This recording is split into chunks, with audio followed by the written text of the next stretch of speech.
May I coming sir? আমি কি ভিতরে আসতে পারি? Yes, coming. হ্যাঁ, বলো। স্যার, বাইরে তো ভয়াবহ অবস্থা। ছাত্ররা পরীক্ষার বিছানোর দাবি করছে। এখন কি করতে পারি স্যার? দুরু মিয়া, পরীক্ষার ফিস হবে কেন? ওরা তো সব ফার্মের মুরগি, একটু বৃষ্টি পড়লেই গলে যায়। নো নো, পরীক্ষা চলতেই থাকবে। স্যার, পরীক্ষার প্রশ্নপত্র নাকি কিছু ভুল রয়েছে, ওটা কি ঠিক করবো? আরে রাখো মিয়া, তোমার ভুলভাল পরীক্ষা দিয়ে দিক, পরে দেখা যাবে। রাশ নোটিশ জারি করে দাও, পরীক্ষা যত সময় শুরু হবে।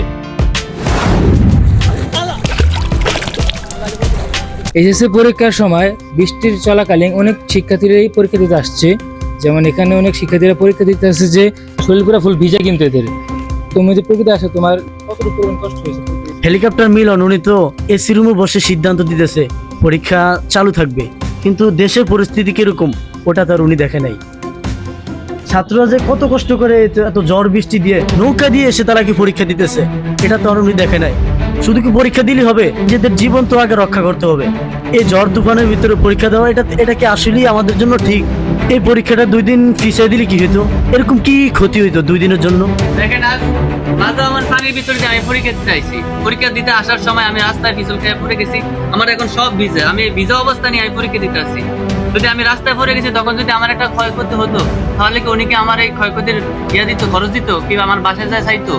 তারপরে এত কষ্ট করে আমরা পরীক্ষা দিই, তারপরে উনি বলে নাকি আমরা ফার্মের মুরগি। কেন আমাদেরকে উনি ফার্মের মুরগি বলবো কেন? এটার বিরুদ্ধে আমরা নিন্দা প্রতিবাদ জানাই। কি প্রশ্ন দিছে এগুলা? সব ভুল। এরকম প্রশ্ন আমি আমার বাপের জগতেও দেখিনি। যা প্রশ্ন দিছে এটি আমি আমার বাপের জগতেও দেখিনি, সব ভুল প্রশ্ন।